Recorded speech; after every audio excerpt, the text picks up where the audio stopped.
Hi friends, so today on Bedroom Chronicles we're going to be discussing Homebody by Rupi Kaur. It is incredible. It's her third poetry book. I actually keep her books right there in that little corner of my room. They're all so incredible. I absolutely adore all of them.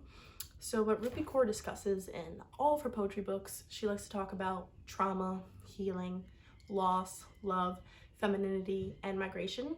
And when I read her poems, I feel heard, I feel seen, and just all of her writing is super beautiful. I literally am obsessed with her. She inspires me in so many different ways. So when I like to read poetry books, I like to make marks in them. I underline lines that I think that really stand out to me, or I'll put a heart next to a poem that I really love, or I'll put a star, or just anything to mark it. So when I go back, I know that this is a poem that really stood out to me. It's basically just marking my favorite poems.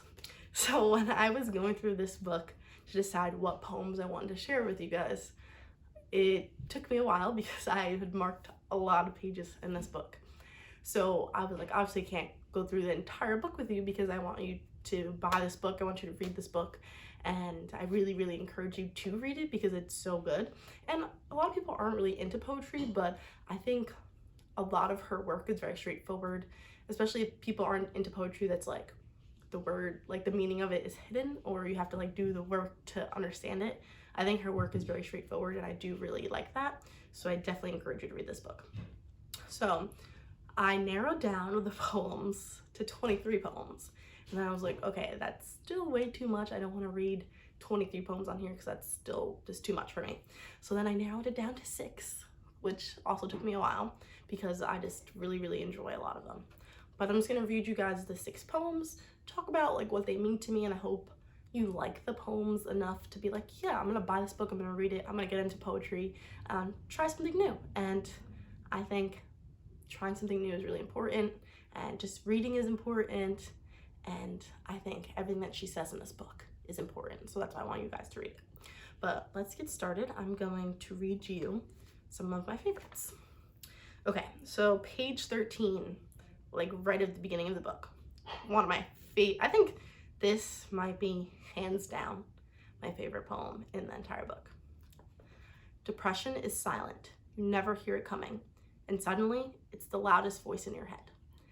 When I read this poem, I felt so heard, so seen, and I was like, it's insane that people can feel the same things that you feel and just understand it. I just felt so understood, and it really got me.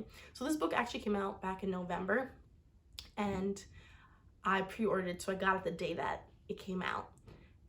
I was reading other books at the time, so I didn't want to start this one, but I was really excited, so I was like, let me just do a little glimpse of what the book's about and just read some. So the first section of her book is called Mind, so everything that goes on in her mind. So when I read this, I was like, whew, wow, very overwhelming, because I think it's depression and anxiety, and a lot of assault is hard to talk about, and she talks about all of that kind of stuff. So at the time, I feel like I wasn't in the brightest place, so that's why I felt overwhelmed. So I'm glad that I read it now because I feel much better. I think I feel ready to discuss those kinds of things, and I think people should read this book when they feel ready, because I think it tackles a lot of heavy topics that maybe you're not in the right place to read them. So just fair warning. And I do think that this book talks a lot about sexual assault, so I think I just want to give you guys kind of a trigger warning. I don't think I'm going to be sharing any poems that talk about that, just for those reasons, but when you read this book, just know. Okay, so next poem is page 40 that I want to share. Oh, I love this one. Okay, so usually I like a lot of the shorter poems. I like 3-line poems that just get straight to the point, just smack you in the face, because it's wow, it only took 4 lines to really touch my heart and make me feel something incredible. But this one is a longer one, and I feel like I want to get more into longer poems, I guess. I don't know why, I just, try something new. Most of my life has been spent with the two of us touching, skin to skin, our nights together and sometimes our days. You carried me when my limbs refused to, when I was so sick I could not move. Not once did you tire of my weight. Not once did you complain. You've witnessed all my dreams, my sex, my writing, my weeping. Every vulnerable act of my life has been with you. The two of us knee-deep in laughter. And when I've been a fool to trust a fool, made love on top of you, left for days only to return empty-handed, you always took me back. When sleep abandoned me, we lay awake together. You are the embrace of my life, my confessional, my altar. I went from girl to woman on top of you. And in the end, it will be you, old friend, delivering me to death, well rested. There's no place more intimate than a bed. That one truly, truly got me. Like, she really wrote this whole poem about a bed. Are you kidding? That was so beautiful. And it was so true and honest and raw, and I just love it. If any poem in this book is gonna convince you to buy it, it should be this one. She literally wrote this about a bed. I'm blown away. I'm blown away. I just love this one. I had to share. Wow. Come on, tell me you're not blown away. I think when I was reading it at first, I liked, because she puts like the name of the poem at the bottom. So when I was reading it at first, I'm like, oh, I'm trying to figure out like who she's talking about or what she's talking about and describing it. I'm like trying to figure it out. And I couldn't really, I was like, oh, I kind of know. And then I kind of don't know. And then when I read that like the title of the poem, I was like, wow, damn, she got me. That was just too good. I freaking love it. So, so good. Okay, next poem, page 88. So the way that she writes her books are like in sections. So she usually puts like 4 sections in each of her books. So the first section of this book is mind, then it's heart, then it's rest, then it's awake. So I'm trying to read you guys just, I guess, different sections of the book so you get a feel of like what it's about. So the first 2 poems I just read you guys, it was from the mind section, and now this next section, I think I skipped heart. I don't think I'm going to be reading you guys any poems from that section, but now we're on to rest, and we're in that section. So this next poem is even longer than the other one, so I think that's like a big deal for me because usually I flock to the smaller poems, but this one really got me, and the time that I read it, I really needed to hear what she wrote. It's called Productivity Anxiety. I have this productivity anxiety that everyone else is working harder than me, and I'm going to be left behind because I'm not working fast enough, long enough, and I'm wasting my time. I don't sit down to have breakfast, I take it to go. I call my mother when I'm free, otherwise it takes too long to have a conversation. I put off everything that won't bring me closer to my dreams, as if the things I'm putting off are not the dreams themselves. Isn't the dream that I have a mother to call and a table to eat breakfast at? Instead, I'm lost in the sick need to optimize every hour of my day. So I'm improving in some way, making money in some way, advancing my career in some way, because that's what it takes to be successful, right? I excavate my life, package it up, sell it to the world, and when they ask me for more, I dig through bones trying to write poems. Capitalism got inside my head and made me think my only value is how much I produce for people to consume. Capitalism got inside my head and made me think I am of worth as long as I am working. I learned impatience from it. I learned self-doubt from it. I learned to plant seeds in the ground and expect flowers the next day. But magic doesn't work like that. Magic doesn't happen because I figured out how to pack more work in a day. Magic moves by the laws of nature, and nature has its own clock. Magic happens when we play, when we escape, daydream, and imagine.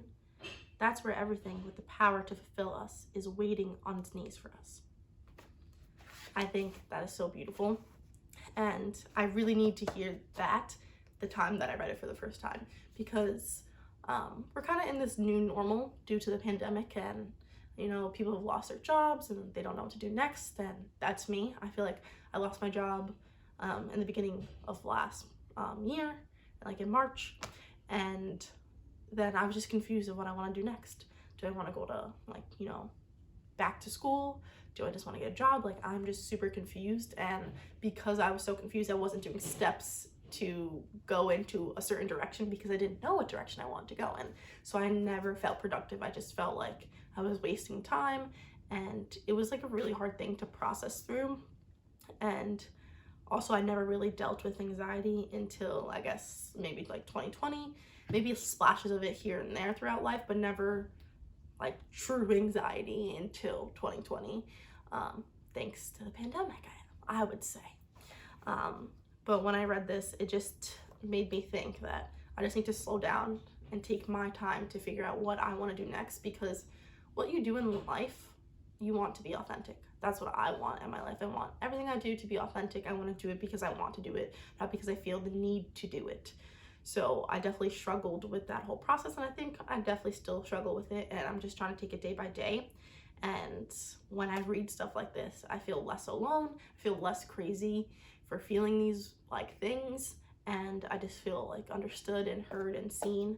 And I really appreciate that, because it's like a little support from someone that you don't even know. So yeah, I hope you guys feel that way too.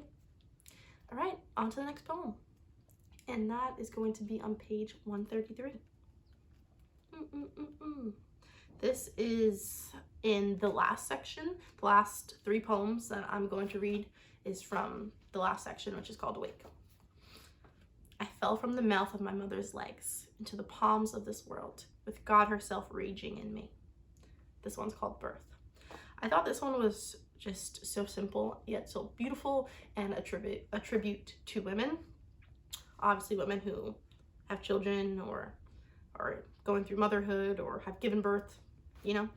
And I feel like I really love this one particularly so much because I'm kind of going through a phase where I really like talking about motherhood and pregnancy and giving birth and that whole process.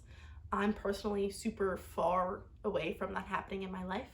I don't think that will be my journey for a really long time, but I just have found I've been so fascinated with it lately, and I really enjoy people talking about it or seeing Instagram posts about it. I don't know why, I do. So this one just was really beautiful, and I think it's a tribute to women who have, you know, gone through giving birth and, you know, that whole process. So much respect to them. Okay, let's go to the next one. And it's on page 159, and it's the 5th one, so we're almost done.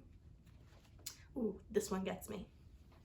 Oh, but the pussy is brave, lest we forget how much pain the pussy can take, how much pleasure it delivers onto itself and others.